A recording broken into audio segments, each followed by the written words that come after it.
আসসালামু আলাইকুম। সবাইকে ঈদ মোবারক। সবাইকে বকেয়া ঈদ মোবারক। কারণ এটি হচ্ছে যে ঈদের দ্বিতীয় দিনের ভিডিও। এই জন্য সবাইকে ঈদ মোবারক জানাচ্ছি।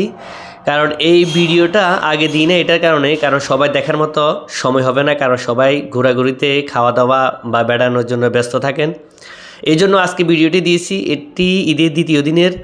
দেখেন কি অবস্থা, সবাই চলে আসছে মুড়ির প্রজেক্টে ঈদের আনন্দ ভাগাভাগি করার জন্য। কিন্তু ঈদের আনন্দটা আসলে ভাগাভাগি করতে হয় আগে প্রথমত আত্মীয় স্বজন এদিক সেদিক ঘুরে ফিরে, তারপর কিন্তু সবাই চলে আসছে মুড়ি প্রজেক্টে কী দেখার জন্য?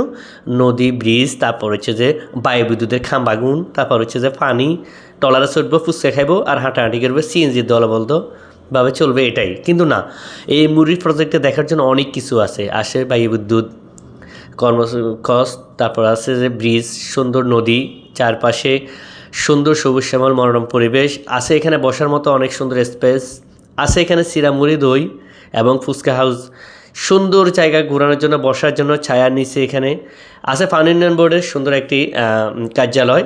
সব মিলিয়ে অনেক সুন্দর একটি জায়গা। মুড়ি প্রজেক্টের বাচ্চাদের জন্য বিনোদনের জন্য আছে দোলনা, বিভিন্ন ধরনের সিপ স্লিপার আছে, অনেক ধরনের সুযোগ সুবিধা। তো আসলে আপনারা সবাই মুড়ি প্রজেক্টে আসবেন, বিনোদন নেবেন। প্রতি ঈদে আমরা আসলে যাই, দেখি, অনেক সুন্দর লাগে, ভালো লাগে।